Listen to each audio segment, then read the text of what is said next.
Hi everyone, we are starting with another... Yeah, that's how we're starting this. We're committing. We're doing this. We're doing this now. Hi, we just talked for 20 minutes about all sorts of stuff, and now we're here to talk about D&D and Paper Mario. Hi, I am Solidplasma. I am hijacking this show. I have here with me the host of this channel, Dragonfly9078. He is tied up in my basement. Please help. This basement is terrifying. Very good with the yes and, Dragonfly. Anyway, I will let him I've introduce been in what we're your doing basement. today. It sucks. It's a pretty scary basement. I say I've been there like I'm not currently tied up there. Yeah. Anyway, so my only hope for escape is to do this video. Hello friends, welcome to Dungeons and Dragonfly, where we adapt various characters for use in D&D. I'm Dragonfly9078. Like you said, this is Solidplasma. And this is a momentous occasion, because not only is it the 5th anniversary video, and also the 100th video on this channel, it is also supposed to be the 4th anniversary video. But, you know, life. So, yeah, what are we doing today, Solid? Well, today we're going over characters partners specifically from Paper Mario the Thousand Year Door, which got a Switch remaster, I think, last year. Yeah, because last year was the 20th anniversary. Yeah, 20th anniversary, yeah. So it's all sorts of anniversaries here. Is why I wanted to do this video last year, but hey, it didn't happen. Life tends to be like a hurricane here in Rogueport. Life finds a way to really fuck with your plans. Yeah, it truly does. We're going to be going over 1, 2, 3, 4, 5, 6, all 7 partners in Paper Mario Thousand Year Door, and how we might build them. And I'm going to assume that Dragonfly knows the D&D side of this, because he was telling me earlier that he did not have all the character sheets. Most of them, I'm sure. But he may not have all the character sheets, so we'll have to wing it to a degree, I guess. You don't have to say that out loud. I'm a narc, what can I say?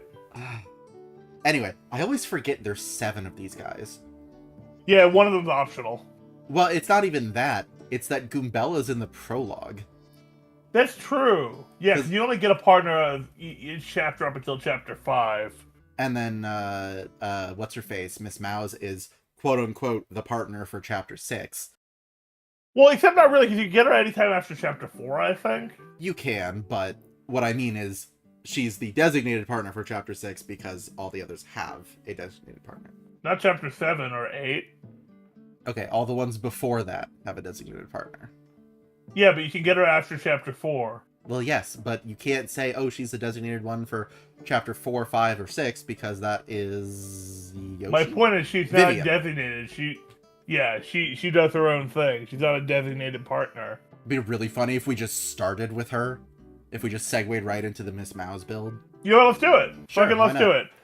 This is Miss Mouse. She is optional because she's not very good, among other things. That's hurtful, but true. She runs the badge shop in Rogueport, and her secret identity is a badge thief. Shh! Don't tell everyone that. You're a narc.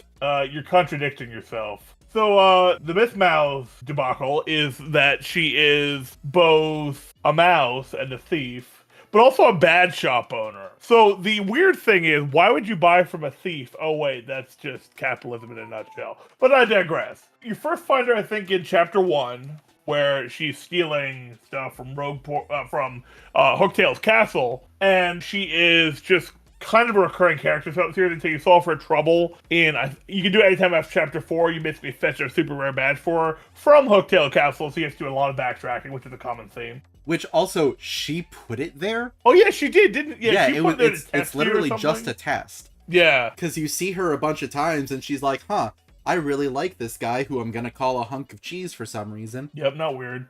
Not weird. Clearly it means she thinks that you smell bad. Well, she eats cheese. That doesn't mean it doesn't smell bad. She's into stinky men, what can I say? Jesus Christ. Alright, we're off to a great start. Cool. So, yeah, we are! Yeah, what can Miss Mouse do? She can slap people in the face multiple times, which you kind of like do a wiggle with the control stick. I think so, just slap or something. I can't remember what it's called. I think it's love slap. Love slap, yeah, like love tap, except more violent. So it's you just kind of wiggle the stick back and forth and get as many slaps in as you can. She can also steal items from enemies, which is one of her like main features in battle. Is that like sometimes enemies will be carrying items that they'll use on you, and she can snipe them, but only if they're in the lead of the party of the opponents. So, like, if someone has an item that's standing behind someone else, she can't do shit, and it's really frustrating. Is that true? I'm pretty sure it is. And also, she can't do that with flying enemies, from what I remember. I could be mistaken, but I'm pretty sure she can't do anything to back enemies at all. Like, I don't think she can slap back enemies either. Oh, she definitely can't. Like, her slap is definitely only the front enemy on the ground. Yeah, no, so that kind of limits her usefulness. That said, in the overworld, she can find treasure for you, like star pieces and stuff. She'll like her nose will twitch when you're close to one, and you could talk to her at any time, and she'll be like, "Yeah, it's something near here, or nearby, or it's right there, or stuff like that." And it can be good right for there, hunting down you secrets. fucking idiot! Why can't you see it? You need mouse nose. The mouse knows, so you need a mouse nose. But yeah, and then he would ground pound the area with the special boots and get the piece. What's funny is she actually, like, she'll do it even if the thing is just sitting there out in the open in front of you. She'll still like do her little flip and be like, "Yes, there's an item nearby." Yeah, and it kind of fits in with her being the optional secret character because none of those items are particularly like required, but they can be useful. But tell me, how would we build Miss Mouse? How would we build Miss Mouse? Well, that's a good question. So, have you ever heard of a race in D&D called the Kender? I cannot say I have. Are they related to the Kinder Keebler elves? No, although they are small. So Kender have a little bit of a reputation among D&D players because they have this, in years past, they had this feature where they have a reputation as thieves because like in the lore they're like don't understand personal property or stuff, so they just like take stuff. Goddamn socialist. That was a joke.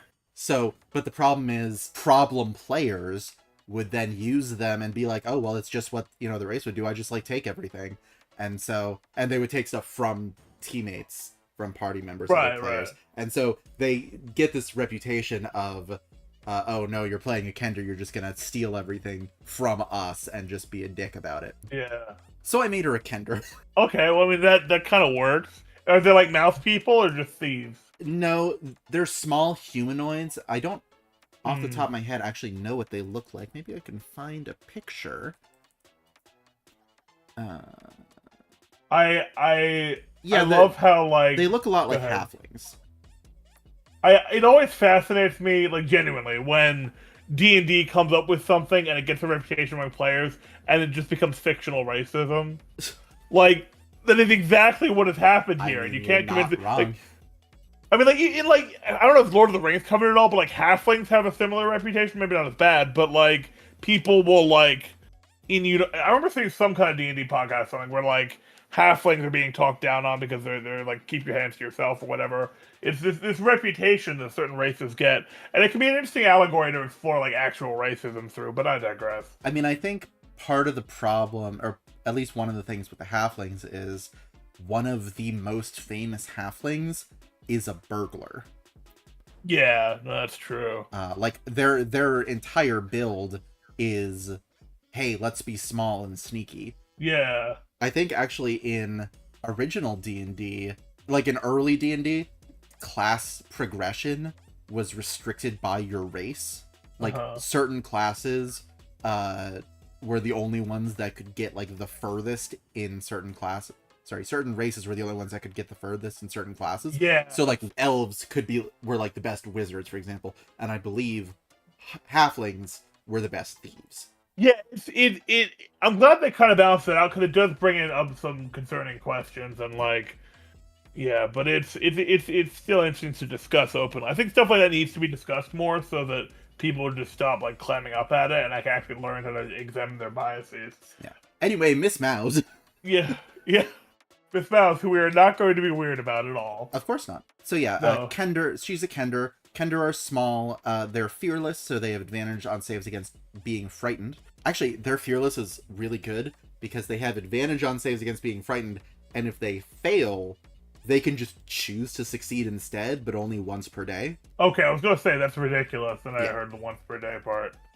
They get one of a couple skills for free. We went with Investigation for Miss Mouse, and then they have an ability called Taunt, which is, as a bonus action, you can, like, yell at an enemy within 60 feet and basically make fun of them, and then they have to make a wisdom save, or they get disadvantage on attacks against people other than you. So you yell at them and get their attention so that they can only attack you. Oh, I thought you were gonna say it prevented the enemy from using any non-attacking moves. No. No, she's not a Pokemon. She's a person. Okay. You saying Pokemon are people? Oh, Yes. someone's gonna get pissed at you for that. Careful, it's going on the internet or so, I hear. But yeah, so what do you have like a character build for her, or are we just kind of starting off with we don't know? Sorry, there was an airplane going by. I didn't want to. You... Yeah, so I do have a character build for her. The taunt, Nice. incidentally, is what I have chosen as her tease ability. Because Is she at all built like a tank in any way? No. Oh, she's in trouble. Yeah, because Okay. tease. What does tease do in Paper Mario? I wish. Hold on, let me see. I think it makes him dizzy. I think it's a status thing. I think. Yeah, it's a status thing, which means, of course, we never use it. I mean, Swords Dance when you're a kid. Swords Dance when you're an adult. Again, this is not Pokemon.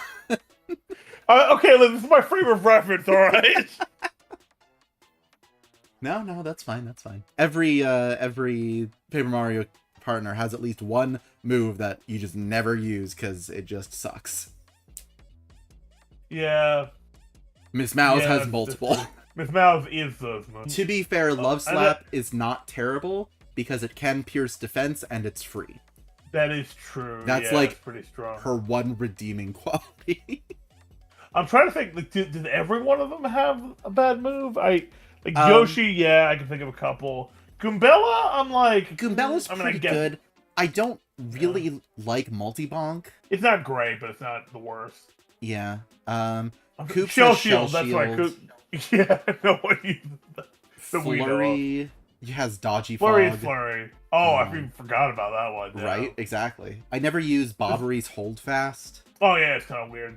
What about Mini Egg or Stampede? Actually, the Stampede was pretty good. Maybe Mini Egg? Yeah, I'd say Mini Egg. I mean, Mini Egg... Either Mini Egg or Stampede. Yoshi has, I think, the best... Like, all of his moves are usable. The problem is they all only do 1 damage, except for Gulp. Yeah, Gulp's pretty good. So Which is funny, because that's the reason they've introduced, like, Gulp, and then, like, yeah. So if they have even 1 defense, the only move he can use on them is Gulp. Yeah, but that's why you switch partners in and out a lot. Right, that's why you get the quick change match. Yeah, oh my god, it's so good. Also, Vivian is just great, but her Shadow Veil, I think it's called, like, it never comes up unless they force it to, which is why it's kind of weird. Yeah. It feels like you're forced to use it sometimes, but other than that, it's really not that important. It's good in very specific circumstances, like Gloomtail's Hyper Breath, or Mega Breath, or whatever it is. And then I think Shadow Queen has a big charge move like that as well. Yeah. Yeah, I think also, like, you don't have to use it in this one, but in the Shadow Sirens fight, I think Marilyn has some charge stuff. Anyway. And besides, it's not the Shadow Sirens, it's the 3 Shadows. Now it is, yeah. Now they're all back home, or whatever. Anyway, so Miss Mouse, hey, take a wild guess. Oh, sorry, she has a background. All of them have a background, real quick. Her background, I have her as a faceless, which is kind of like the secret identity background. That basically means you have like an alter ego that you can switch between. That makes sense. Yeah. So hey, take a wild guess what Miss Mouse's first class is. Rogue? No. Really? Really, it's Artificer. Why? Because badges. I'm sure there's a reason for it. But yeah, so Artificer, right off the bat, she gets magical tinkering, which lets her put like little sensory effects into non-magical objects. So like that could be the sound effect badges, for example. Okay. She makes the badges instead of stealing them. I respect that. Yeah. The other big thing about Artificer is it gets her some spells. Okay. Yeah. And she doesn't get or need many. The main one is Shocking Grasp, which is just going to be her Love Slap, because that is it's a touch attack, lightning damage, and I believe it has advantage against people who are wearing like metal armor. Right. And then I also gave her... Oh, she also gets Cure Wounds, which is her last... Okay. Her last ability, Smooch, which trades FP for HP, which is a terrible fucking trade in Thousand Year Door. Oh, yeah. I mean, it depends on how you invest it, but yeah, it's pretty much true. Also gets to get the action command perfect. Right.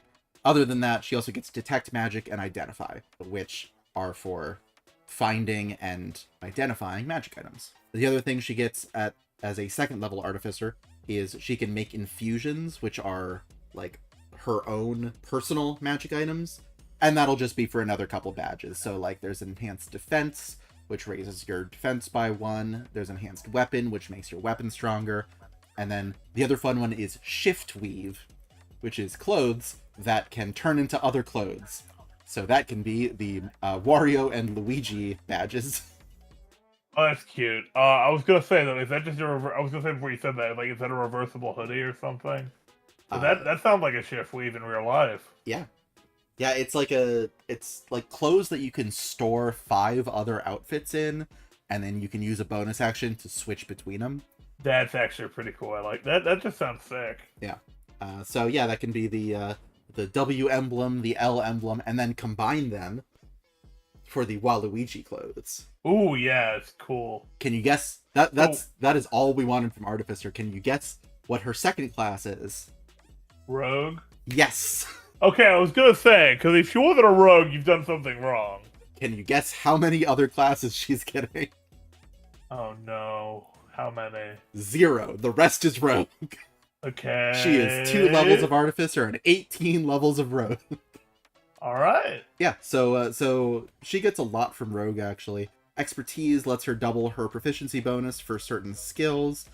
She's got expertise in sleight of hand, investigation, perception, and acrobatics. You know, it is called Rogueport for a reason. It is called Rogueport for a reason. She gets cunning action, which lets her dash, disengage, or hide with her bonus action. And she is a thief rogue, which also lets her use sleight of hand, thieves' tools, and just objects as a bonus action, because she has fast hands. Pause, little fast pause. She also gets a climbing speed and can add her dexterity modifier to her jump distance.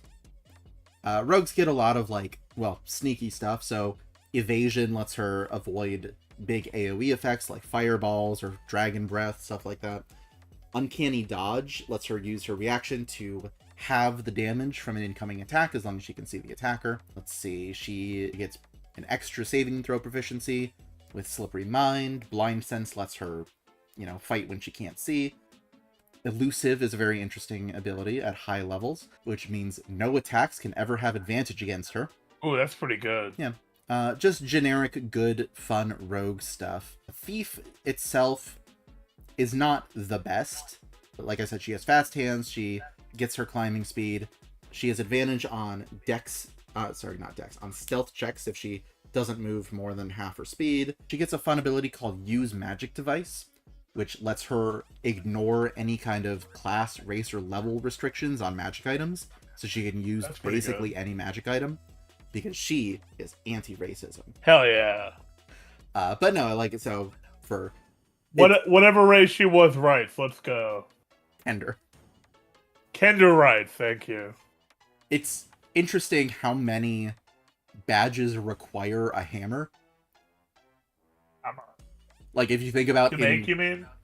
Sorry. Oh, you mean, yeah. In Paper Mario, yeah. Yeah, in terms of the universe, like, how many people are just carrying around hammers that there's such a hammer focus on badges? I mean, the economy's got to be built around hammer industry. Built with hammers. Hey, built with the hammer industry. Let's go. Oh, wow. And then... Hammer the point home. And then she gets Thieves' Reflexes, which lets her take 2 turns during the first round of any combat. Oh, that seems pretty good. Yeah. Other than that, she doesn't really get a lot of use out of the rogue sneak attack, because she's only attacking with Shocking Grasp, which sneak attack does not affect. So other than that, the main thing she has going for her are feats. So I've given her... Not the hooktails kind, are they? No. Okay. These ones smell much better. Okay, good.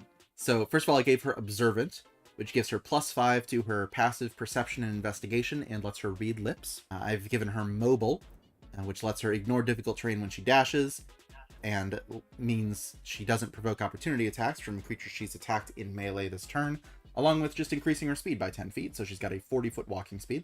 And then finally, she gets Dungeon Delver, which is not a feat that is used very often because it's very specific, but it gives you advantage on checks to find secret doors, advantage on saves against traps, resistance to damage from traps, and you get no penalty to your passive perception for moving at a fast pace. So it's good that for... sounds like it'd be... Sorry, go ahead. I was going to say, it sounds like it'd be really good on Keelhaul Key, which is interestingly relevant for us. I'm not sure what you're referring to. Mm-hmm. But yeah, it's just very specific because some D&D parties never end up going into a dungeon. So if you know your character is going to be in a dungeon, like if you're building specifically for a dungeon, it's not bad. But if you don't know that, then it's very situational. Yeah. I mean, it's also one of those things with how much in flavor versus metagaming you want to do, I imagine. It doesn't even have to be metagaming. If you're getting a party together specifically, like, hey, I want to run this dungeon, or I want to run, like, Tomb of Annihilation, or Lost Mines of Phandelver, then you know you're going to be going into a dungeon. Yeah. But there is going to be stuff outside the dungeon. Alright, well, I mean, that's Miss Mouse. That's pretty much everything that's relevant, so... Yeah. Do you want to go in reverse order?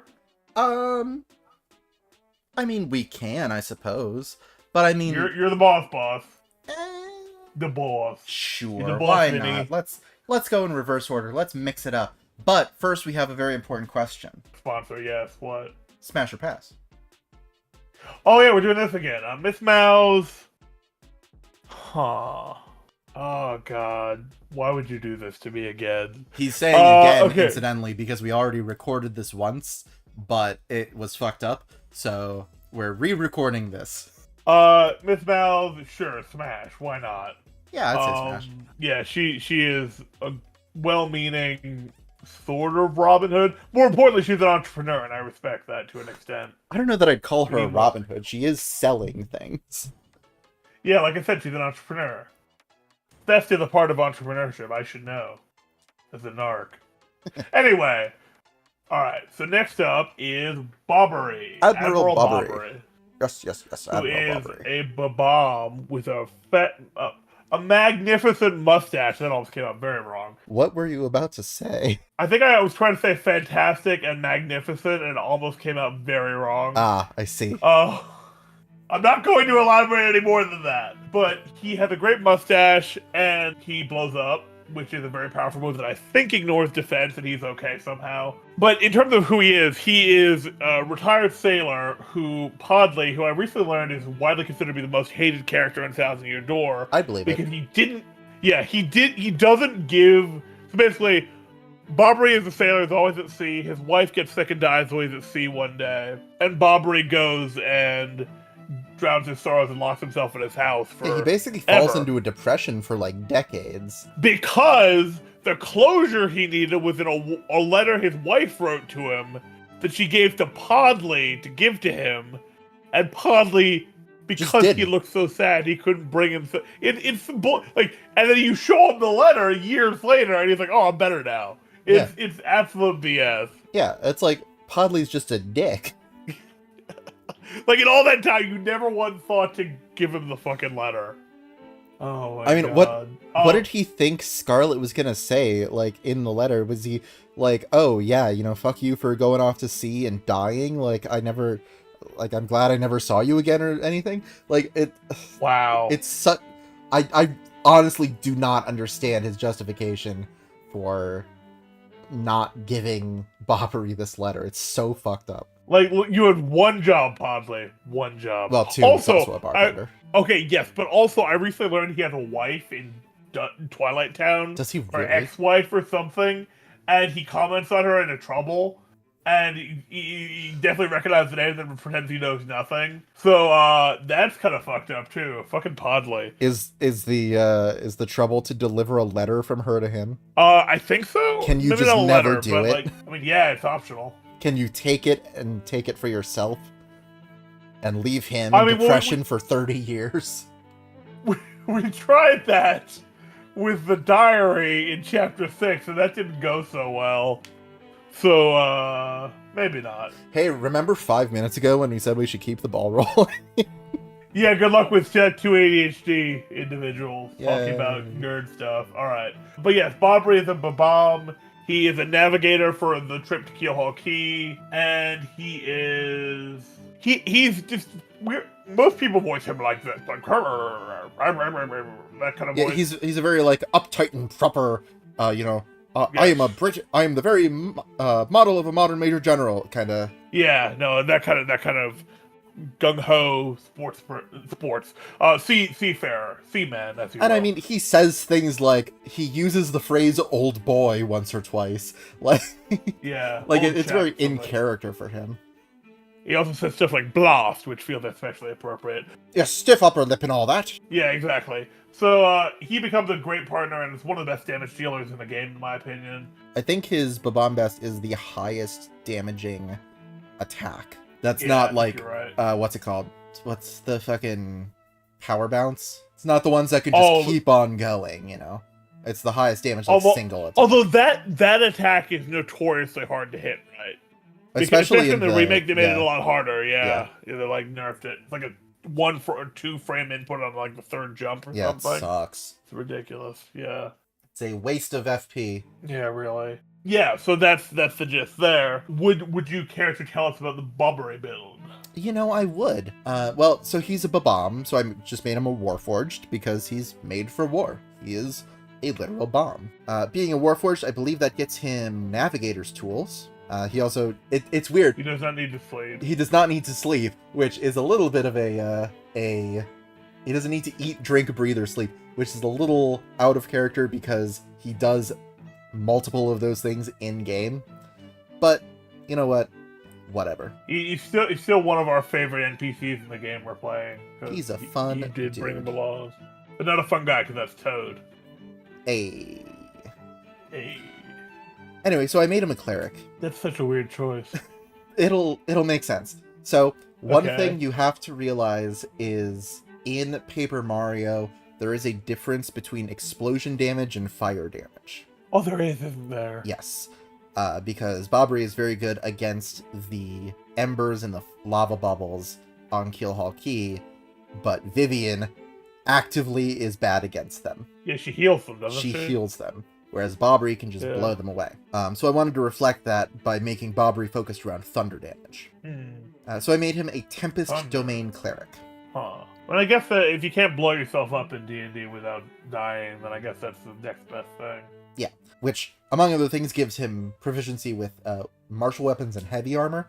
So I'm picturing him, if I was going to, like, commission artwork for this, which would be super cool, I'm picturing him like this hulking Warforged in, like, plate armor with a big, like, Maul Warhammer type thing. I just imagine, like, plate armor stuffed on top of a sphere, so it's just kind of plate armor with two little feet underneath it. That too. He's just Meta Knight. Yeah, really. He really is. So being a Tempest Domain Cleric, his main bomb attack I'm just calling Thunder Wave, which is a 15-foot cube of thunder damage that can also knock enemies back if they fail a con save. And it's a first level spell, so he can do it a lot. It's a first level spell? Wow. It's a first level spell. It only does like 2d8 damage, I think. Okay. It's not nothing for... Oh no, it's a solid spell. He also gets an ability as a Tempest Domain called the Wrath of the Storm, which is when a creature that is next to you hits you with an attack, you can use your reaction to make them make a dex save, and then deal either lightning or thunder damage on a failed save. So that's going to be his Hold Fast. Hold Fast, yeah, I was going to say. Exactly. Yeah, good. Which is an ability where, you know, he, like, readies himself, and then when somebody comes up and hits him, he blows up and damages them. Yep. Like if you're the spiny of the partner, it's a little bit more explosive. Yeah.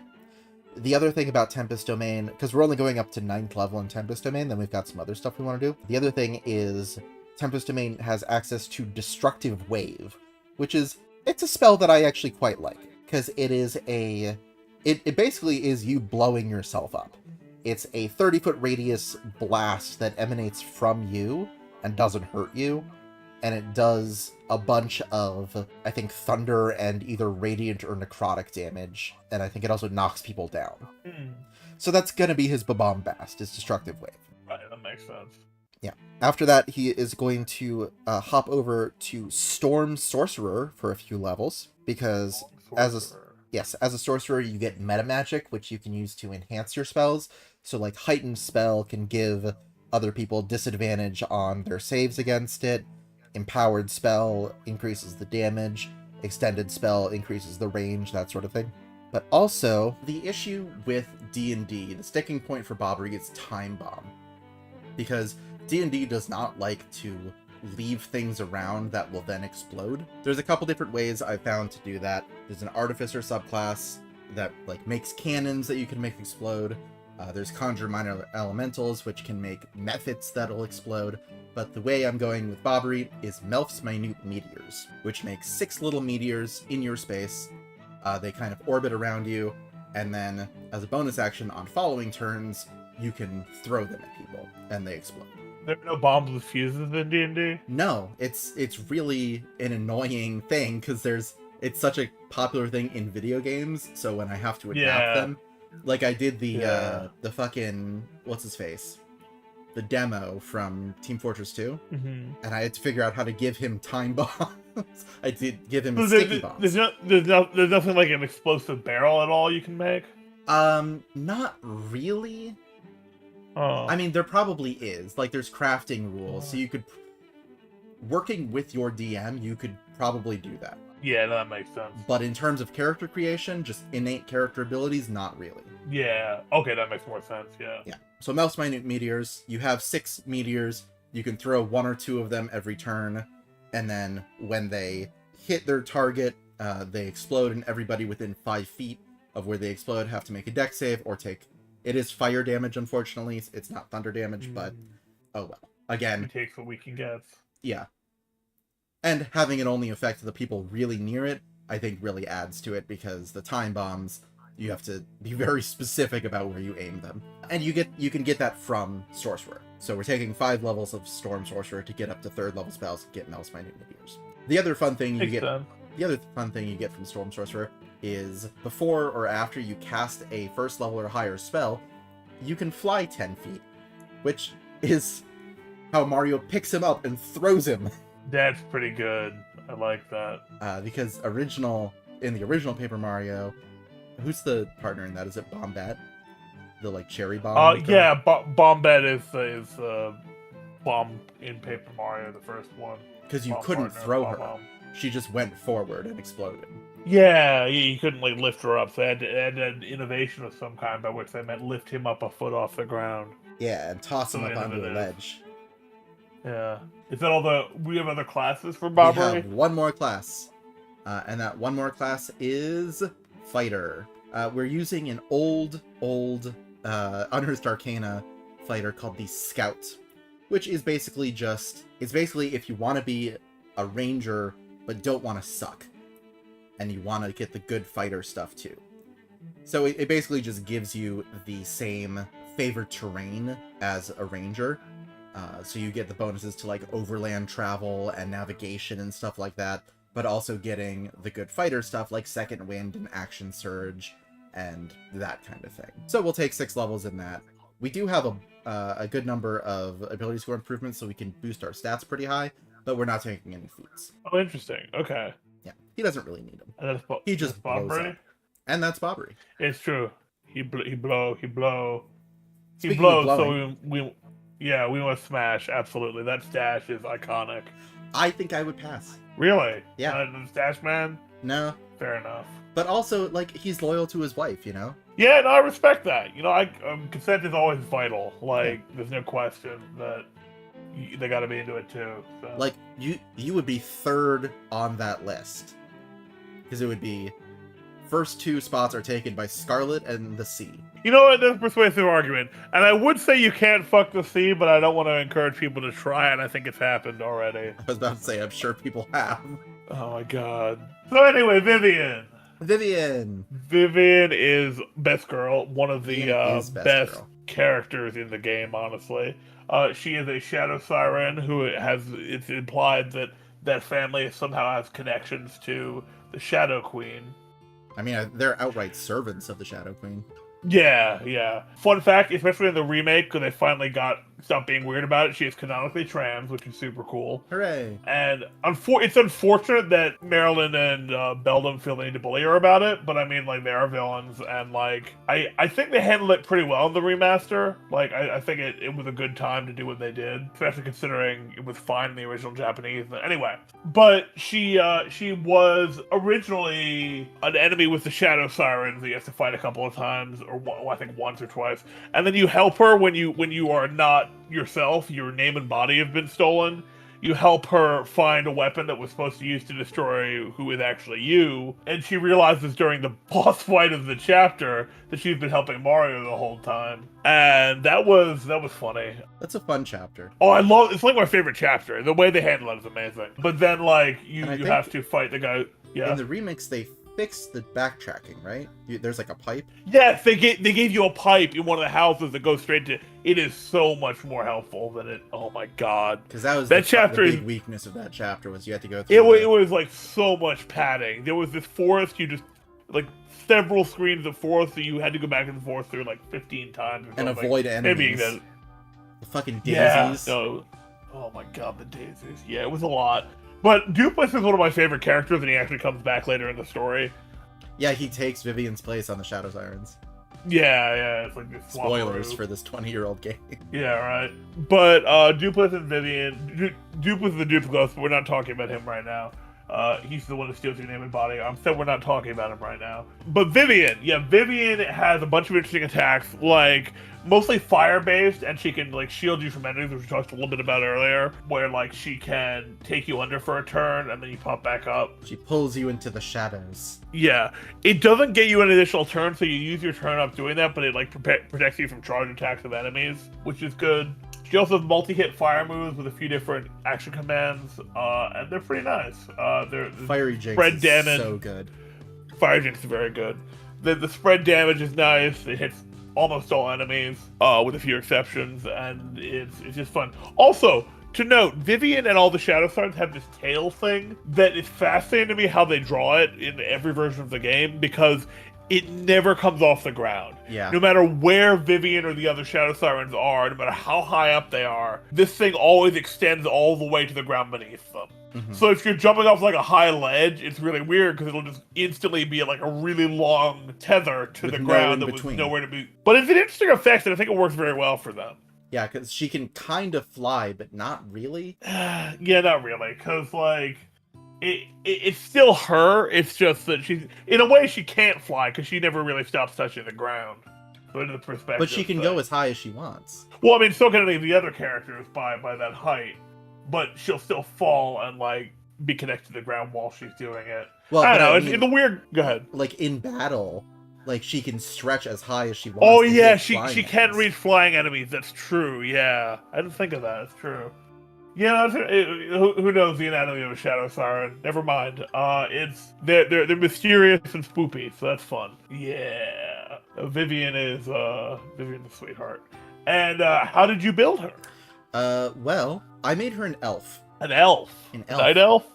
No, there is a race of elf called the Shadar Kai, which are kind of like shadow elves. They are servants of the Raven Queen, which is like the queen of the Shadowfell. I was about to give an explanation. I realized I'm just throwing a lot of terms at you because the Shadar Kai are servants of the Raven Queen, who is the queen of the Shadowfell, which is the opposite of the Feywild. The lore dump is real. I realize none of that is helpful. Nope. The Shadowfell is kind of like a shadowy alternate world of the main world. And the Raven Queen is very much like she's like a goddess of death, psychopomp type deity. Okay. Yeah. So like the Dark World or like Shadowmoor or something like that. Kind of, yeah. So yeah, the Shadar Kai, they're elves. They get all the normal elf stuff, but they also get an ability called Blessing of the Raven Queen, which lets them teleport up to 30 feet as a bonus action. And when they do that, they get resistance to all damage, and they turn all ghostly and translucent and shadowy. Ooh. Because there's not really a race for, I'm a living shadow. Yeah, no, that's a pretty niche thing. It's a cool idea, though. Yeah. For her background, and as a side note, I realized I forgot to say the background of Bobbery, he's a sailor, which I'm sure surprises everyone.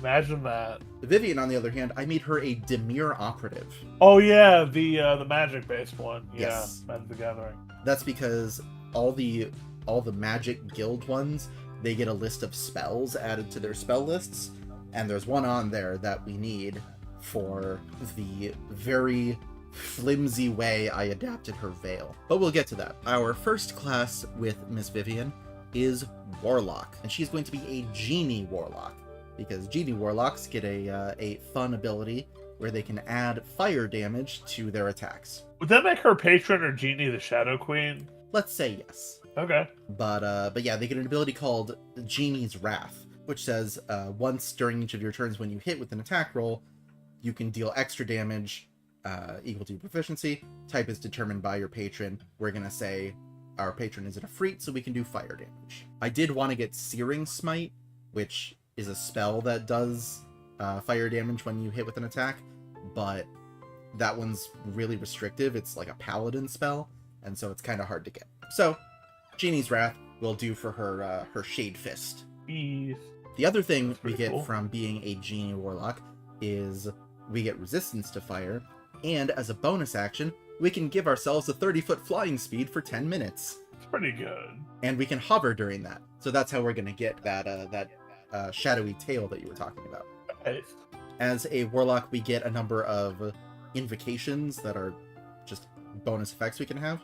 The ones we want are Armor of Shadows, which just lets us do mage armor at will on ourselves. One with Shadows, which lets us use our action to become invisible while we're in dim light or darkness, but only as long as we don't do anything. If we're like standing still in darkness, we can turn invisible. Devil's Sight, which lets us see normally in all darkness out to 120 feet, even magical darkness, which normal dark vision does not let us do. And Beast Speech, which lets us cast Speak with Animals at will. That's pretty cool. Yeah, because she does the thing with the birds. Oh, that makes a lot of sense. Yeah, I didn't think of that. Yeah, during chapter 4, you have to use her ability to hide in the shadows near birds so you can eavesdrop on their conversations. Yep. I always understood it was just the fact they were more open to talking when there weren't people nearby. Yeah. But it is a nice touch for sure for the character to have that. It's less talk with animals, more eavesdrop on animals. Yes. But, yeah. And Speak with Animals does let you understand what animals Yeah, can of say. course. So. Of course. So after Warlock, we're going to go over to Sorcerer again, and we're going to use another magic thing, and use the Pyromancer subclass that they did for to basically let you be Chandra. Oh, cool. Yeah, so that does a bunch of stuff for our fire stuff. If we cast a first level or higher spell that deals fire damage, then fire erupts from us and deals damage to people around us. We get resistance to fire damage, and we ignore resistance to fire damage. We get access to a couple of good spells. The main ones we're looking at that equate to her actual abilities. Fiery Jinx can be any big AoE fire spell like Fireball or Firestorm, which are just huge bursts of damage. And then her other ability, you know she has a fourth attack? Remind me what it is. It's been a hot minute. It's called Infatuate. Oh, yeah. Yeah. Interesting. It's her one that nobody ever uses because it sucks. Yeah, it makes sense. Yeah. I believe it confuses enemies. I'm never sure between Miss Mouse's Tease and Vivian's Infatuate. I think one dizzies and the other confuses, and Dizzy and Confusion are so similar. Two moves no one ever uses, yeah. I think Infatuate is the one that confuses.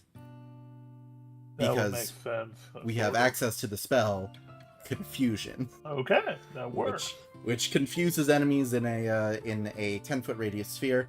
They have to roll a die, and they'll either move in a random direction but not take an action. They'll attack a random creature within their reach but not move. They won't move or take actions, or they'll move and act normally. Yes.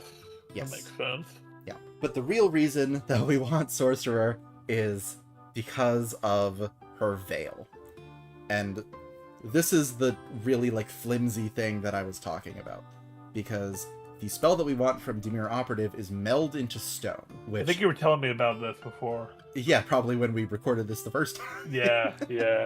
That's so true. This is a spell that takes one action to cast. Its range is touch. lasts for 8 hours. We basically meld into a stone object or surface. All our gear comes with us. We can hear outside of it. And then we can't move, but we can emerge from the stone. So it's basically just her veil. Basically, is exactly what her veil does. As long as it's on stone. As long as it's on stone. That is the caveat. Yeah. So that by itself, totally fine. Vivian can do that fine. The issue is Mario. Because we want to bring Mario into the thing with us, right? So you have to be able to do it on another character. Right. So the very flimsy thing I've come up with is sorcerers, like I said, get meta magic. And one of the meta magics is Twinned Spell, which lets you target an additional character or an additional creature, with a spell, as long as the spell cannot target more than one creature at the level you're casting it at. The issue is Meld into Stone doesn't target a creature, so technically, yeah, the requirement for Twin Spell is it has to not have a range of self, and it has to be incapable of targeting more than one creature at the spell's current level. Meld into Stone has a range of touch, which it doesn't say outright, but I assume is what you're targeting is the surface that you're melding into. That's what you have to be touching. But it doesn't have a range of self, and it doesn't target more than one creature, so rules as written, it should be able to target an additional creature. Yeah, it's probably up to the DM at that point. Yeah, it's a super flimsy, technically, that would totally be up to your DM. If they don't go for it, you also just have access to invisibility, so you can just cast invisibility on Mario. Yeah, that still works in a pinch. That works. It doesn't have the same intangibility aspect that Vivian's Veil does, because there's times where like you use it and stuff goes over where you like through the space where you were. But that's what I came up with for her Veil, is Twinned Spell, Meld into Stone. If your DM doesn't go for it, just use invisibility instead. Yeah, it works. It's honestly like you don't need to bring phasing to D&D if the Will of Magic is bad enough at Magic. Yeah. Other than that, we're also going to give her the Resilient feat, which is going to bump her Dexterity up by 1 and give her advantage on, or sorry, not advantage, proficiency in Dexterity saves. Other than that, she doesn't need any feats. It's just ability score improvements. And that's Vivian. Okay. Yeah. So you asked for her. Yeah, that's what I was gonna say. I'd say absolutely smash. I sense a pattern here, but also cuddle laughter because she's a sweetheart. Vivian is best girl. Absolutely smash. It's true. It's true. Speaking of smash or pass, we're not gonna do that for Yoshi. Yeah, I was gonna say that's not a good opener. The Yoshi Kid is named whatever you want to name him, which can be as obscene as you want. I think in the original, it could. I'm pretty sure you could name pretty much anything. I'm not sure if you can in the remake. I mean, there's probably like really online stuff, so I would bet that they have. There isn't for the Nintendo just got really cracked down that on recent years because like there's no online stuff in that particular game, but Nintendo's Nintendo. So the Yoshi Kid, there is, in Chapter 3, you're fighting through basically a pro wrestling match, or a pro wrestling tournament, or something like that. Woohoo! The Glitz Pit. And, yeah, the Glitz Pit. And you find outside a hot dog vendor who is chasing a hopping egg around the Glitz Pit. And you eventually help him catch the egg, and it starts following you around, and then he decides that a hopping egg isn't good for business, so you can take it with you. And then you go back to fighting, and the egg just kind of hangs out. And then eventually you come across a pair of people called the Iron Adonis twins, who kick your ass by design. And then you have to... When you come back to the locker room, the egg is gone. Instead, it's this little Yoshi. And it turns out he hatched from the egg, imagine that. And fun fact, depending on how long he is in the egg, how long would elapse between you getting the egg and you starting the run, or the egg hatching, that determines what color the egg is going to be. And what color the Yoshi is going to be. Yeah, and his hairstyle, yeah. Determines what color the Yoshi's design is. It's like a rotating clock that goes for like 20 minutes and resets. The Yoshi is cool. He's got some really fun abilities. He can grab, like we were talking about earlier, he only does 1 damage at a time in most attacks except Gulp, which is one of his most useful attacks. But he's cute, he's fun. You can ride on him to move faster, and he struggles because he's very small baby Yoshi, and it probably qualifies as Yoshi abuse. But I digress. It's he's a cool member of the team. In a ROM hack I played where the entire game was put through Google Translate 15 times. He has a potty mouth, which feels very on brand for him, to be honest. He's a real shit talker, even in the base game. But yeah, he's fun. He's generally considered he, right? Like, it's not gender neutral. Yeah, Yoshi Kid's a he. But yeah, he is pretty cool. He has a ground pound attack, and once you level him up enough, he gets like a swarm of Yoshi, so like full-size Yoshi Stampede, which also only does 1 damage, but it does it multiple times, like a lot of his attacks. So he's pretty cool. Yeah, his attacks, they only do 1 damage, but they hit multiple times. Yeah, so anything with defense is a problem, but other than that, he's pretty strong. How did you go about building this Yoshi? What did you name yours? Most recent run, it was Quiche, I think. Quiche. But I remember the first time I streamed Sound the Adore, I named mine Shakira, which was it was the whole thing. It was ridiculous. Did I tell you about the fucked up thing that happened when I was playing? What? So, I went back to the Glitz Pit, right? Because I wanted to fight the bonus boss. Oh yeah, I think you did tell me it was gone. And I didn't know how to get the bonus boss, so I thought I had to, start over and just work my way to the top again. And so I got to the Iron Adonis twins, right? And I went into the fight, but I went in with Coops, I think. Oh, you couldn't, and it was no don't switch partners. It was a don't switch partners challenge. No, it might not have been Coops. I think maybe it was somebody who had a defense piercing attack. So it might have been Coops. I think his shell slam pierces defense. But it might have even been Miss Mouse, because I know Love Slap pierces defense. But it didn't work. It didn't pierce your defense. The only thing that can do it is the Yoshi's Gulp. So I was so mad because I had to fucking run from these assholes again. Yeah. And then you found out that's not even how you fight the boss. And then you find out that's not even how you fight the boss. So that was not a fun time. Anyway, Yoshi Kid. I made him a kobold. Kobolds, there's a couple different interpretations. Sometimes they're lizard-like, sometimes they're dog-like.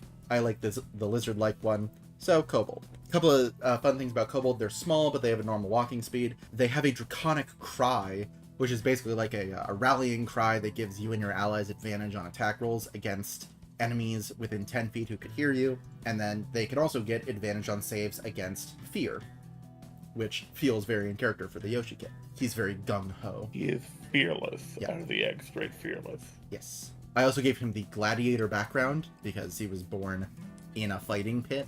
Oh yeah, that makes sense. He is ready to fight from minute 1. Not even an hour old, and he's already 10th ranked in the Glitz Pit. So for his first class, I made him a monk, because monks are very good at hitting a lot of times. With Flurry of Blows, they can get an extra 2 attacks as a bonus action. They also get Step of the Wind, which doubles their jump distance, which is good for his little, his flutter jump thing that he does, Yeah, the flutter kick is the Yoshi racial trait, I think. Yeah. Specifically, he's an open hand technique monk, which when you hit with a Flurry of Blows attack, you can either make them make a dex save or fall prone, make a strength save, or be pushed back 15 feet, or just make them not take reactions for a turn, which I figured was good for knocking flying enemies out of the air by knocking them prone with a ground pound. And they also get slow fall to reduce any falling damage by 5 times their monk level as a reaction when they fall. Oh, cool. I think the only other things we really care about from monk are his unarmed strikes only do a d4. That's stronger than non-unarmed strikes, or non-monk unarmed strikes, but it's still fairly weak, so he still gets that weak but a lot of hits in. And he also gets unarmored defense and unarmored movement, which means when he is not wearing armor, he adds his wisdom to his AC, and he gets extra movement speed. So he can run around really fast. Yeah, that makes sense. Past that, he takes a couple levels of Barbarian. Ooh. Yes. As a Barbarian, he can Rage, so he can add extra damage to his strength-based attacks. He gets Reckless Attack, so that he gets advantage on attacks, but other people have advantage to attack him. Fast Movement increases his speed even more. And then he is a Beast Barbarian, so he gets Form of the Beast, which will give him his Bite attack for his Gulp. So he bites them, deals 1d8 piercing damage, and then I figure he can Flurry of Blows after that and kick them away and knock them back 15 feet into an enemy. Oh, that makes a lot of sense. That's pretty cool. At 6th level Barbarian, his bite attack becomes magical, so it can bypass defenses, and once per turn he can extend one of his jumps by a number of feet equal to his athletics check, so that he can jump the really wide gaps. Yeah, no, that makes sense for the jump. Yeah, absolutely. Like you said, he can carry Mario, but he can also carry Mario and Flavio. So, oh wow, yeah, that's true. He does do that. Yeah, he is a small creature, so normally he could not be used as a mount for a medium creature, let alone two. So I gave him the feats Brawny and Outsized Might. Brawny gives him expertise in athletics, and both of them increase his carrying capacity.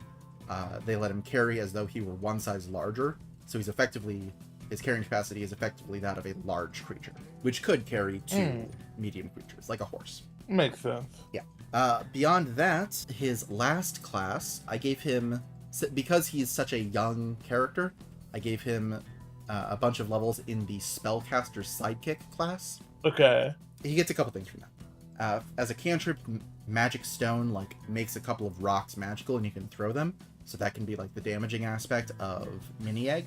And then Bane gives a couple of enemies, it subtracts a d4 from their attacks and saving throws. So that's the shrinking aspect of Mini Egg. That makes sense. That's pretty cool. He gets Jump to triple his jump distance, Long Strider to give him extra movement speed. Enlarge Reduce can actually shrink enemies, so he can actually shrink for Mini Egg. But the big thing is, for Stampede, he gets the 3rd level spell Conjure Animals, and that can summon raptor, dinosaur type things. Perfect. They're not very strong, but I believe you can summon a bunch of them. Technically, neither are the Yoshis. Exactly, they only deal 1 damage each. They just do it a bunch of times. So you can conjure animals and summon a bunch of little raptor guys to join your team and attack until they're either not needed or they die. Is it all the levels in Yoshi Kid?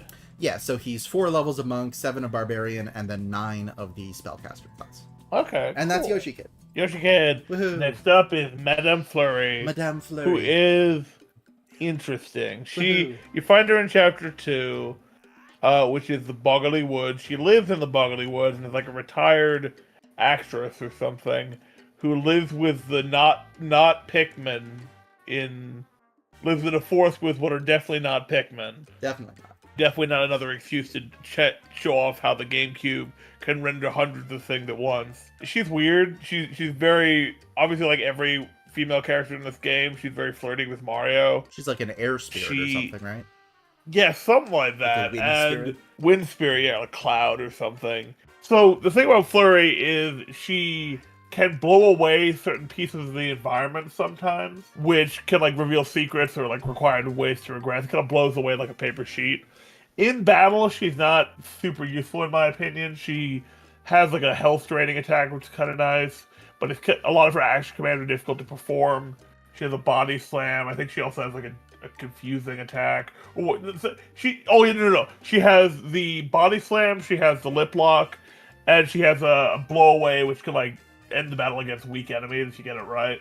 But all of her action commands for me are kind of weird, and she doesn't do a ton of damage most stuff. She does have a lot of health, which helps her tank hits if she stands in front of Mario, which almost pretty much just makes up for it in a lot of ways, honestly. Although enemies still can attack Mario if they have ranged attacks. Yeah, she's definitely a tank type build, because she can make you dodgy with Dodgy Fog, and then she can also drain health to restore her own. So she's definitely a tank type character. Yeah, support tank, yeah. Yeah. But how did you build her? So first of all, I made her an air Genasi, which are Genasi, they're half genies, half elemental people type. Yeah, so air Genasi, they can hold their breath indefinitely. Other than that, she doesn't really get a lot from her race. She does have the entertainer background, of course, because she is a retired stage actress, and she lives for the drama. I love drama. And the limelight. She is actually, just like Bobbery, another storm sorcerer. Interesting. Same reasons or no? Mostly because she is a sorcerer and none of the other ones really appeal to me. I mean, that's basically it. Wind Spirit kind of makes sense for that. Yeah. The main thing So is she needs Vampiric Touch for her Lip Lock. Yeah. Which is a fairly restricted spell. It's just like sorcerers, warlocks, and wizards, and then a bunch of like random subclasses. So of those, sorcerer fit the best because it's charisma based. And I could do storm sorcerer rather than trying to figure out a patron for her. So she's a storm sorcerer, and that does let her get a 10-foot. It does let her fly 10 feet, like I said for Bobbery, and she can hit flying enemies. So it fits, I think, at least. She also gets access to the Gust cantrip, so she can just do a 5-foot burst of wind, basically as many times as she wants. And then the Gust of Wind spell, which is a 60-foot line of wind that will continuously blow, so she can blow people away. And then also just Fog Cloud, which is fog. Like, it's dodgy fog. It's literally just what it is. And so that was kind of the tricky thing about Flurry, is everything that she needs, she gets by level 6, by like sorcerer level 6. So the rest is just, what do we do now? So I just said, hey, we're gonna take her up to sorcerer level 8 to get that nice extra ability score improvement, and then just take her through 12 levels of Moon Druid. Oh, that makes sense. Yeah, because she gets like some of the animal friendship type stuff for dealing with the punies, and then at 10th level, Moon Druids can just straight up turn into elementals, and so she can just turn into an air elemental. And she can fly freely, she can slam into people, she can just conjure big blasts of wind to blow people away, and if she casts them beforehand, things like Gust of Wind and Vampiric Touch, those are concentration based, and Wild Shaping does not interfere with that, so she can cast Vampiric Touch, have that active, and then turn into an air elemental and still have Vampiric Touch active. Yeah, so she's pretty simple. Like I said, she gets everything she needs by level 6, and then the rest is just bonus. It's just gravy. Yeah, no, that go to with the sauce. Sounds pretty good. Yeah. Okay, so Smash or pass? For me, I'm gonna have to say pass, if only because I only see one orifice, and it's the one that drains life. So, not sure how I feel about that. Are you sure that's not a positive? In this day and age, you make a persuasive argument, so I'll have to reconsider. I'm undecided for now. No, I would say pass as well. I mean, you have you smashed any of these? Yeah. Okay, fair enough. Yeah. I feel like we run the gamut of the Arrow Ace spectrum here. We've got... I mean, we've only smash or pass 3, right? 4. I'll get 3. No, because we didn't smash or pass Yoshi, because obviously not. Yeah, obviously, yeah. So this is your first pass. This is my second pass. Okay. I need to up my standards, clearly. The only one I didn't smash before was Bobbery. Oh, okay. Cool. Well, you didn't say... Oh, yeah, you did smash Miss Mouth. I forgot about that. Okay. Next up is Koops, who is the Chapter 1 companion, who's a very shy Koopa who wants you to take him along to rescue his dad from Hooktail, who is definitely a modern-day e-girl dragon who posts feet pics on the internet. That's canon. You can't prove it's not, considering the foot stuff is actually in the game. Anyway, well, to be fair, so is the internet. The internet's in the game? You get email. You know what? I hate that this joke I made is becoming reality, so we're gonna move on. Koops is a shy person who is kind of a scaredy and, like, not good at confronting his fears, but he gets a lot better at that after he goes on the adventure with you. He joins you and helps you, like, activate switches and stuff, because he can somehow spin his body and fly in a straight line, and then ricochet back if you hold him in position. So he's very good for, like, time switch puzzles and things. Also smashing and sliding under stuff. In battle, he has ranged attacks where he just runs a shell to people. A defensive attack no one uses where he drops a shell on you that protects you. And, like, a range attack that hits all ground enemies, I think, and might pierce defense. I believe it does, because if it didn't, then it is just power shell, but more expensive. I thought Power Shell... Oh, no, yeah, that's another one, yeah. Power Shell's what I was thinking of, which just does... Yeah, because he's got 3 shell attacks, because he's got Shell Toss, just hits the first one. Power Shell hits all of them. and then Shell Slam, which I believe pierces defense. He's not great against flying enemies, but that is alright. He is very bad at flying enemies. Yeah, as is traditional for a Koopa. Oh, another catch. Not sure everyone remembers this, but if an enemy jumps on him or like does aerial damage to him, he flips over like an actual Koopa. True. Also worth mentioning, he does have 1 defense point. Does it go away when he's on his back? Is that yes, what it happens? Does. Interesting. That's what that's about. Okay. Yeah, I like that detail about that, honestly. Yeah, that's a good detail. Yeah. Consistency between you and the enemies. Yeah, it's kind of. I mean, it's not always good design-wise, but there it kind of works and it's interesting. Yeah. Adds flavor. So, how did you build Shell Boy over here? So, Shell Boy, first of all, there is a turtle race. It's the Tortle, so I just made him a Tortle. Turtles have this ability where they can withdraw into their shells, and I was like, oh, that's great. I can do that, and then find a way to like propel him forward. But you like can't. There's the only thing you can do while you're in your shell is come out of it. Like it literally says you can't take other actions. So unfortunately, that's not a thing that I was able to do. So instead, I'm using the Charger feat, which before I go into what he actually does, yeah, he's a turtle, and I took the dragon casualty background because he has been the victim of a dragon for makes sense. Yeah, makes sense. X amount of time. Didn't even know that was the background. That's cool. It is. So the goal of the build for him was how many enemies can we hit with 1 bonus action attack? Because Charger says when you use your action to dash, you can make an attack or a melee attack as bonus action, and it'll either do extra damage or it'll push them back or whatever. So the question was, how many people can we hit with the Charger's bonus action attack? And the answer might surprise you, because I think it's like 8. So first of all, he is 3 levels of the Spellless Ranger variant, which gives him superiority dice that he can use to enhance his attacks. And one of the things you can use it for is Sweeping Attack, which says when you hit with a melee weapon attack, if the attack roll would also hit the AC of a creature next to the attack target, you can hit them as well. So your bonus action attack can hit and then hit the next person. Then as a 3rd level ranger, as a hunter ranger, you get Horde Breaker, which says once per turn when you make a weapon attack, you can make another attack with the same weapon against a creature next to the original attack target. Oh, maybe it's only 4. I guess it's only 4. It's not 8. I apologize. That was not correct. But yeah, so you can hit with your bonus action attack, and then you can make a Horde Breaker attack, and you can make both of those sweeping attacks, so you can hit a total of 4 creatures with your Power Shell. Cool. And that's up to level 20 then? No, sorry, that's level 3. Oh wow, okay, carry on. Yeah. So I guess saying that was the goal of the build was not correct. That was one of the goals of the build. After Ranger, we get 6 levels of Barbarian, which lets us rage, of course. And then while we're raging, we deal extra damage with our strength-based attacks, which can include the whole 4 attack thing I just mentioned. And then the Barbarian path we're going is the Ancestral Guardian, which is how we're going to get our Shell Shield.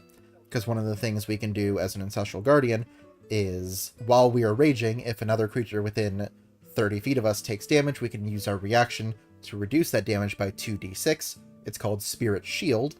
And it's literally just covering Mario with the bones of our ancestors. Wow. With a shell shield. Amazing. And then the rest of the build is Monk. So we get the same stuff. We get unarmored defense. We get unarmored movement. So for some reason, Koops is actually the fastest character out of all these. He's got like a 70-foot movement speed. So we can attack. We get extra attack. And then we get Horde Breaker. So that's a 3rd attack. And then we can Flurry of Blows, so that's 2 more attacks. Up to 4 of those can be sweeping attacks, so that's a total, that's like 9 attacks, I think. Interesting. Yes, so we can hit pretty much every ground enemy. And then the Monk path that we are going is the dragon one. I don't remember the precise name of it at the moment, but it is the Way of the Ascendant Dragon. So we basically killed Hooktail and took our powers. Oh, cool. Yeah. because we can make our attacks deal some kind of energy damage, like fire or lightning or whatever. Our unarmed strikes can bypass defenses because they become magical at level 6. Our Step of the Wind lets us fly so that we can hover in place and dash over whatever we need to hit a switch from far away. And then our highest level ability lets us just breathe fire. Yeah. That's going to be our Shell Slam, our big AoE attack that hits everybody and pierces defense. Okay. Because we get Breath of the Dragon, which lets us replace one of our attacks with either a 20-foot cone or 30-foot line of our choice of damage types, and it'll deal 2d8 damage on a failed save. So that's Coops. You get a bunch more stuff from Monk, but it's like defensive stuff like evasion and making yourself not be scared, which I guess is fits not, for Coops. Yeah, not be scared or charmed. Yeah, that makes sense. Smash or pass? Pass. I'm gonna say pass too, if only because first of all, he's got a girlfriend. Yeah, I couldn't do that also, to Koopy. Yeah, that's true. But also he's just a little, he gets better, but he starts off with kind of like he's kind awkward of a lump, which I mean, he's got great character growth, and I can kind of relate, but like it's not my type. Last, but should have been first, definitely not least, Goombella. Oh, Goombella. Goombella is a college student at the University of Goon. Go Goombas. Yes. Comes to Rogueport to study, I think, basically Thousand Year Door and various other things. She works closely with Professor Frankly, who is the professor equivalent. Like, if there was a Pokemon professor, some kind of guiding force, it's him in this game. And she is the resident narc, so I can relate, in this game. In other words, in every Paper Mario game, there's some kind of identifying character who will tell you about the enemies and everything else when you ask them. And she's that game's character. I do think her ability should have been called, like, Research, not Tattle. Well, it's a callback to the first one, and it's kind of because it gets more broad abilities, but it was used originally on enemies, and like that kind of makes sense. And it's still primarily used on enemies. Yeah, they did. No, I mean, I get it. Yeah, I get it, but she's and not the third tattling. Yeah, it's true. It's true. Like the first one, he was like tattling because he had a little sister. He was tattling. He was like a I kid. didn't even think of that. He was that tattling. Yeah, he was. But she's like a college student. She's looking stuff up in a book. That's true. Yeah. No, I think it's just they wouldn't do a callback, but I get what you mean. Yeah. She has a head bonk, which is a melee attack that comes from above, and so I guess it's like not sky based, but she can hit higher up enemies, which is kind of nice. Yeah, it's like a jump. Of course, she can't hit like flaming enemies or spiked enemies with it, but still pretty useful. Talking about Tattle, which also works in battle on enemies. She has like I think Rally Wink later on, which I think stores it. Either FP or Star Power. I think it's Star Power. No, it gives him another turn. Oh wow, I completely forgot. Yes, it gives him another turn, which is actually really powerful ability, but you don't get that one until late. She has one other thing which I'm blanking on right now. I think it's multi-bonk. Yeah, multi-bonk is one of her base abilities, which is just if you hit the timing right, you keep doing it. Yeah. Which is super cool. She is kind of opinionated, as many Let's Players have seen. She's very sassy. I like her a lot. She's sassy. Oh, she's great. She's got a lot of great character, but like She is she's spicy, she's cool. But yeah, how did you build this Goomba? Is she a goblin by any chance? She is a goblin by any chance. How did you know? Because I play 3 goblins in a trench coat and 3 Goombas in a trench coat. It's almost like we've talked about this before. At length, yeah. Yeah, so she is a goblin. She does have the archaeologist background because obviously. Honestly, Goombella is probably the most straightforward of these because she is just 20 straight levels of fighter. Okay. Yeah. Anything in particular you want to draw attention to? Or? Yeah, let's see. So as a 20th level fighter, she gets 4 attacks in a turn, which I'm calling unarmed strikes, although she's wearing a helmet. So yeah, she has the unarmed fighting style, so they do more damage. I gave her the skill expert feat to give her expertise in acrobatics because she can do a flip for a stylish point. Oh, a flip. Yeah, nice. I guess they all have something like that, but that works. Yeah. So Goombella has a lot of like the base abilities. Like she's a battle master, right? I gave her the battle master subclass. So she has one of her maneuvers is parry, which reduces incoming damage, which is the guard command. Another one she has is riposte, which is if somebody misses you, you use your reaction to attack them, which is the super guard command. So since Goombella was the first one, I gave her a bunch of these like basic action command type abilities. She has bait and switch, which as a bonus action, you switch places with a creature within 5 feet of you and add a die roll to one of your ACs, which is just switching places with Mario. But yeah, so she gets her maneuvers. Tactical assessment is relevant to her. She can add a superiority die, which is her superiority dice are D12s. So she can add one to investigation, insight, or history. She can use commander's strike and maneuvering attack. Commander's strike lets you basically call one of your allies to make an attack with their reaction. Maneuvering attack is the same thing, but it lets them move up to half their speed, which is about the closest I could get to giving somebody an extra turn. Makes and sense. then Battle Masters also get an ability called Know Your Enemy, which is you can spend a minute observing a creature and learn some stuff about them, like compared to you, are their like strength, dexterity, current HP and stuff higher, lower, or equal. So you can find out kind of their stats relative to you, whether they're higher, lower, or equal.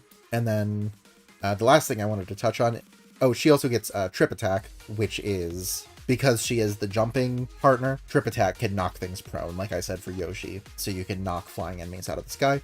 And then the last thing I wanted to highlight for her is the Historian feat. She gets expertise in history, and when she uses the help action to help with an ability check, she can make a DC 15 history check, and if she succeeds, she adds her proficiency bonus to that check, which she literally cannot fail, because she has a plus 16 to history, meaning she can always look some history up and help with usually out of combat ability check type stuff. Nice. Because her book has all the answers on everything for some reason. Huh. Like, I don't understand how her book, like she could look up in her book, hey, this is a Goomba that lives in the sewers, or hey, this is the X-Yux, a top secret experiment that nobody knows about that lives on the moon and is only in this one place, and there's only 2 of them in the entire game, but it sure is in this book that I have. Yup. That's a trip. So, smash or pass?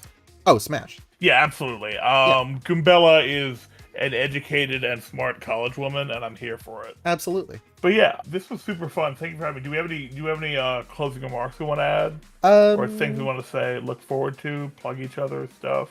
I like how you're saying that, even though this is mine. Listen, You're used to it. You're a streamer. Speaking of you're a streamer, hey, why don't you plug your stream? Oh, I'm sorry. Okay, I'm on autopilot at this point. No worries. It's been a day. All right. Anyway, yeah. So, hi, I'm Solidplasma. I'm an indie game developer and variety streamer on Twitch. I have a YouTube, which I assume will be probably tagged at some point in the description or in the title. Absolutely. And I post shorts as often as I can of my stream, and sometimes longer form videos on occasion. Yeah, so just I'm making a game called Art Attack. Look for it on Steam and other platforms potentially. It's a game where you fight against generative AI and paint stuff for combat. The combat is paint-based. A little Okami, a little Binding by a little Hades. We'll see how it goes. Epic Mickey. It's Indivisible. Maybe, except Disney's not what I consider when I make this game. But yeah, we'll see how it goes. Thank you again, Dragonfly, for having me. It's always a delight. Yes, thank you for agreeing to do this. Thank you for bearing with me, and let's hope this one gets out. Let's do it. I'm sure it will. So hope you guys enjoyed the video. No poll this time. I have plans for the next few videos, which will hopefully come to fruition, and I don't leave you guys hanging for another 7 months to a year. Yeah, if you want to check out Solidplasma, all his stuff is going to be in the description. I'm not going to plug my own stuff, because if you've watched this far, if you've watched this far, this is my channel. You know what I'm about. Hey, if you're watching Dragonfly this far, if you stuck with us this long, I hope you're subscribed, because if you're not, I will come to your house and say, why aren't you subscribed to Dragonfly 9078? And then I will take your computer and make you like the video. Wow. Yeah, Yeah, I went there. I guess you better subscribe then. That sounds like a yeah, it makes sense. a thing that you don't want to happen. Yeah, no. Yeah. Anyway, I'm gonna leave crunch bar wrappers everywhere when I do it too. Oh no, that's the worst. Because Yeah. the crunch bar wrappers are especially the crunchy parts. They're crunchier than other candy bar wrappers. It's factually proven. Anyway, so hope you guys liked the video. Hopefully I will get more videos to you in the near future. If you have any questions, concerns, comments, suggestions for characters you want to see, leave them in the comments below, and I will check them out. Other than that, I hope you have a wonderful day. And thanks again for 5 years. Like, this is the 5th anniversary. Like, holy shit, I was not expecting... Yeah, that's crazy. Yeah. You're doing a great work. 5 years and 100 videos. Would have been more if I actually did any videos this past year, other than the Dio one, and hopefully the Asami one is out. That's actually incredible. I only have something like 400 videos, and it's only because most of them are shorts. Like, that's really incredible, dude. That's awesome. Oh, thank you. But yeah, so we're gonna cut it off here, and I hope you have a wonderful day. See you later. Take care.